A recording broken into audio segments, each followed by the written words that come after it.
Buenas tardes. Good afternoon. First of all, I wish to thank you for being here in attendance today. I wish to wish each and every one of you a happy new year, a happy 2019. We have a great deal of hope for 2019 and what it will bring. Welcome to New York. 2019, January 2019, sees the Dominican Republic become a non-elected member of the Security Council and indeed assume the presidency thereof. Unfortunately, we couldn't bring our 80-degree weather to New York, but nonetheless, here we are.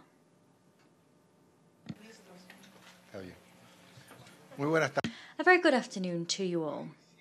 To begin, I wish to express my gratitude to all of you for being present here today and wish you every success as we usher in this new year. The Dominican Republic is a founding member of the United Nations and today begins its non-permanent membership of the Security Council and assumes the presidency of the body.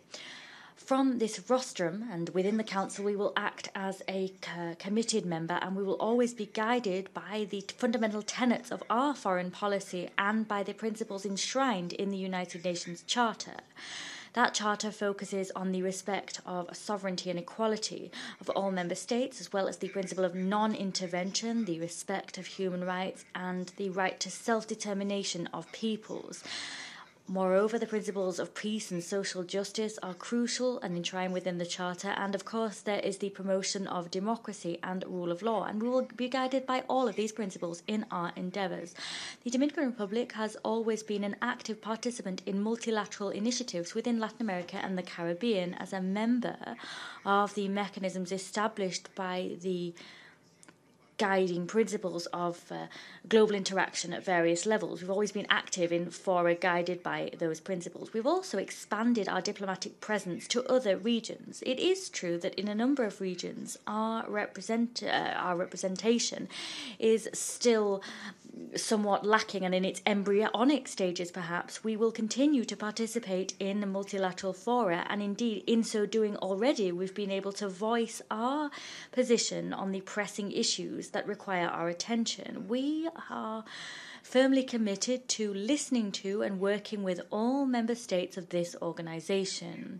We of course understand that and believe that it is only through dialogue that we are able to achieve consensus-based solutions, which are so often urgently necessary, and this to achieve peace and security throughout the world. We wish to afford a substantial contribution to continuing to bolster the processes and working methods of the Council and ensure they're more effective. We wish to delve deeper into complex situations of risk or conflict, and we will actively participate in the quest for solutions to all conflicts and problems. Ladies and gentlemen, we do hope to, from within the Security Council, provide a modest contribution to fostering better understanding of new risks to peace and security. These are risks which differ from the traditional risks we face. They are more complex and more global in nature. This issue is of particular relevance to our country, for the Caribbean in general, Central America in general, but is also this is also the case for many Pacific islands. The very existence of many Pacific islands is threatened by climate change. That is why we have chosen to hold an open-level debate at ministerial level. This will be held on the 25th of January, and we hope to welcome the President of the Dominican Republic to that debate, President Danilo Medina, and we'll have that open debate on climate change because it is so crucial to us and the region. There are other issues which merit greater attention by the Council: cybersecurity, the trafficking of small arms and light weapons, and the trafficking of illicit substances, and we hope to delve deeper into those issues. Of course, we are not forgetting our guiding principles and priorities indeed: the protection of civilians, the cross-cutting issue of women, peace and security, the role of youth in the prevention and resolution of conflicts, and the importance of tackling the root causes of conflicts before they arise and during while they unfold, rather. As a non-permanent member of the Security Council, we enjoy the unanimous support of Latin America and the Caribbean, and we will act as the spokespeople for your concerns, and we will voice your positions. This is a commitment that we have made, and we do intend to uphold this commitment over the next 2 years as a non-permanent member of the Security Council. Now, let us look at the main items on the agenda that we will deal with during January 2019. On the 3rd of January, we will have a briefing and consultation sessions with the United Nations mission in Somalia. During this meeting, we will receive an update of the work of this crucial mission within the Horn of Africa. Moreover, on Tuesday the 8th, we will have a briefing and consultations with the United Nations Stabilization Mission in the Democratic Republic of the Congo, and that will be followed by consultations on the situation in Syria.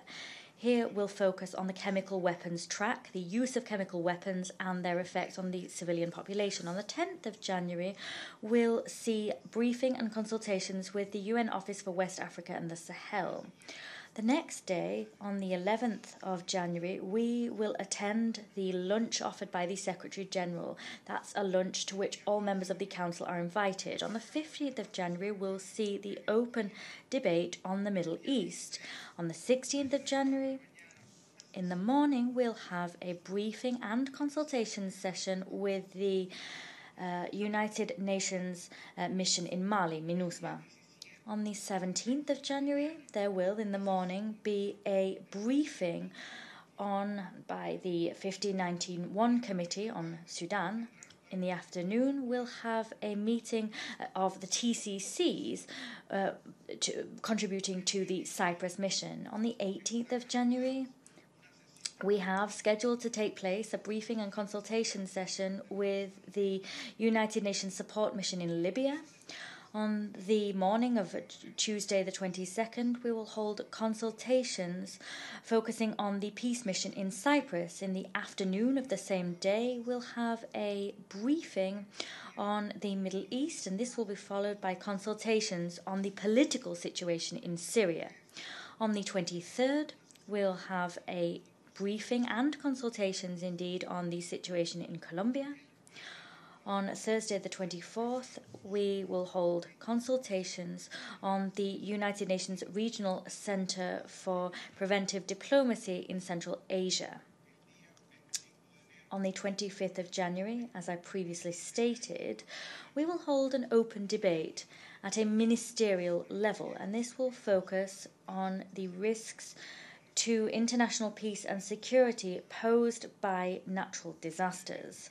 On the 29th of January, we will conduct consultations with the United Nations mission for the referendum in Western Sahara. And finally, on the 30th of January, we will adopt a new mandate for the peace mission in Cyprus. Moreover, we will consider the renewal of sanctions against the Central African Republic.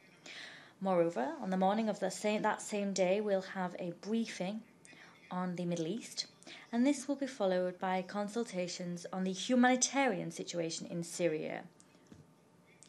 And that concludes our review of our programme of work for the month of January 2019 under the Dominican Republic's presidency of the Security Council. Many thanks indeed.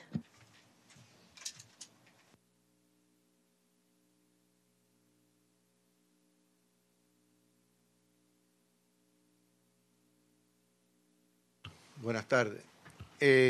Ahora. Good afternoon. Now, if we have any questions, then we'd be very happy to answer them.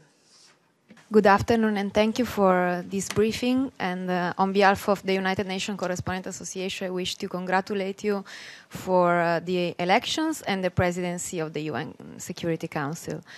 If I may, I have two questions. The first one is if you have any comments on the news reported by the New York Times that Saudi Arabia recruited children for the Darfur region to fight on the front line in Yemen, and if you think that this is a matter of urgent discussion in the Security Council. My second question is on Venezuela. And does Dominican Republic seize the opportunity of the Security Council President to start a new attempt of dialogue on Venezuela, inspired by the negotiations that took place in the country last year? Thank you. We will have 3 questions and I'll answer them. Please. Thank you, Joseph Klein of Canada Free Press.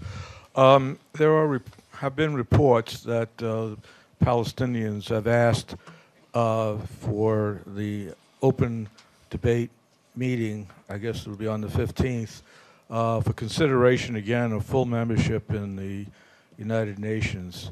I'd like to know whether that has in fact been brought to your attention, since it would occur during your presidency, and in your national capacity, could you comment whether the Dominican Republic would support such a request? Next. Yes.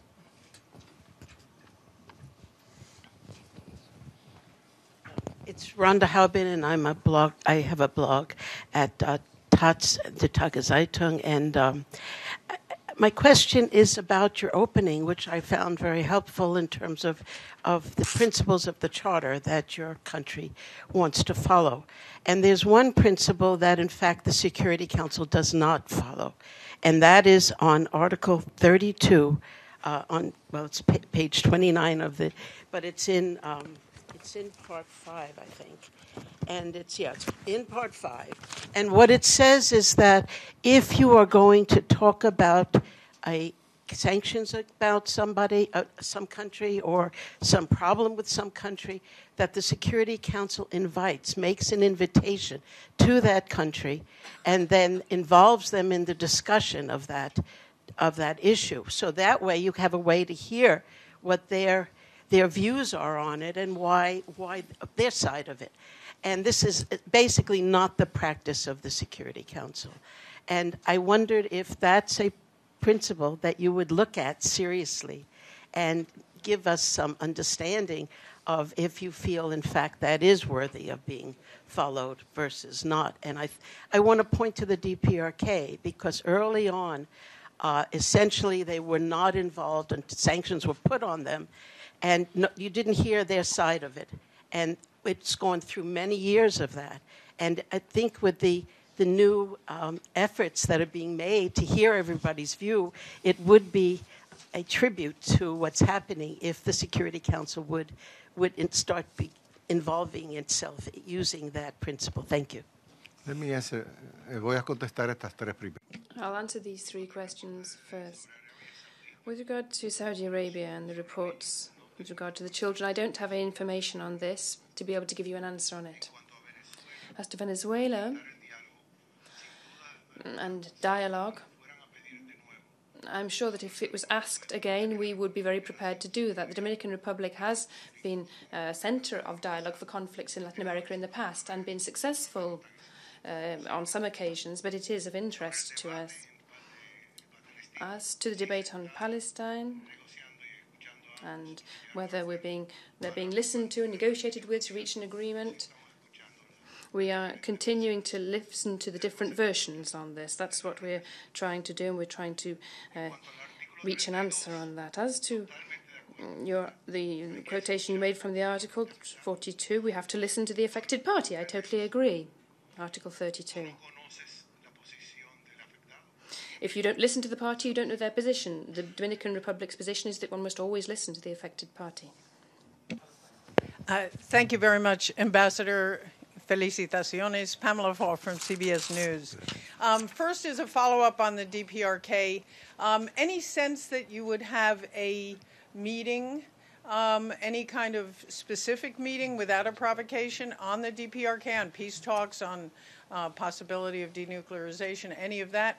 And one follow-up on the Middle East is the Palestinian ambassador mentioned that Palestinian President Mahmoud Abbas will be here on the 15th. Do you have any plans to meet with him or any Security Council meetings that you would expect, or what do you see as the plan? Thank you.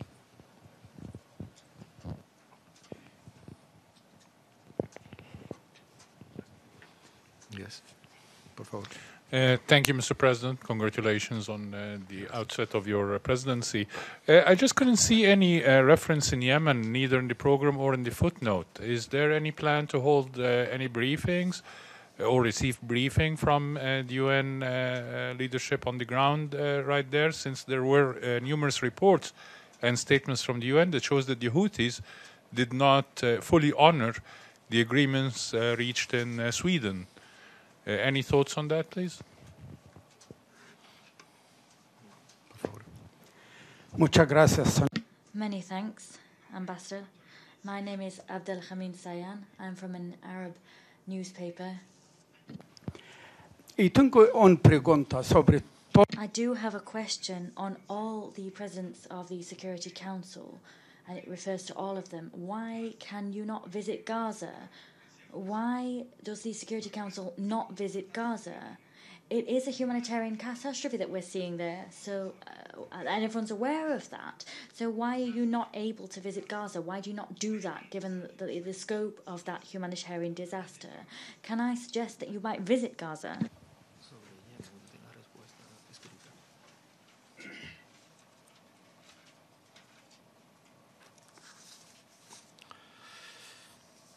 Sobre DPR. On DPRK, first of all, frankly, they haven't requested a meeting. That's why it's not on the agenda as a topic on the meeting with Abbas. I would be delighted to hold such a meeting. If he's here on the 15th and if there's a meeting, well, if he's here, the Security Council will, of course, meet with him if he's there. Of course, the Dominican Republic leaves the door open for everyone. Everyone needs to be listened to. So, yes, delighted to hold that meeting on Yemen. In our national capacity, what we said on that matter is that we needed to continue monitoring Resolution 2451 and the Stockholm Agreement. We'll follow up on the Stockholm Agreement closely, and we'll also monitor the Hodeidah ceasefire. On both of those are crucial steps. Moreover, we are concerned and indeed driven by the need to solve that famine, because that could affect some 14 million people. So finding solutions to that is crucial. As far as Gaza is concerned, I can't give you an answer regarding why visits perhaps don't always take place. But I will ask that question, and if I'm given an answer to that question, I'll pass it on to you. Does anyone else wish to raise a question? Thank you, Ambassador. My name's Michelle Nichols. I'm with Reuters. Just to follow up to the questions on the Middle East, just to clarify, has the Security Council received anything from the Palestinians or from the Palestinians via the Secretary General requesting full membership of the UN? Are you actually considering a formal request?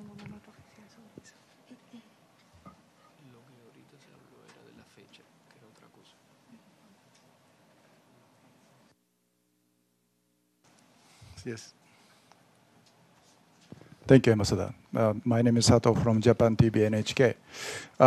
My question is follow-up to DPRK. Yesterday, the North DPRK's leader, Kim Jong-un, made a New Year speech saying if the international community continue to impose a sanction, there will be a different way. So what's your thought on this comment as a president of the Security Council? ¿Alguien más? Anybody else?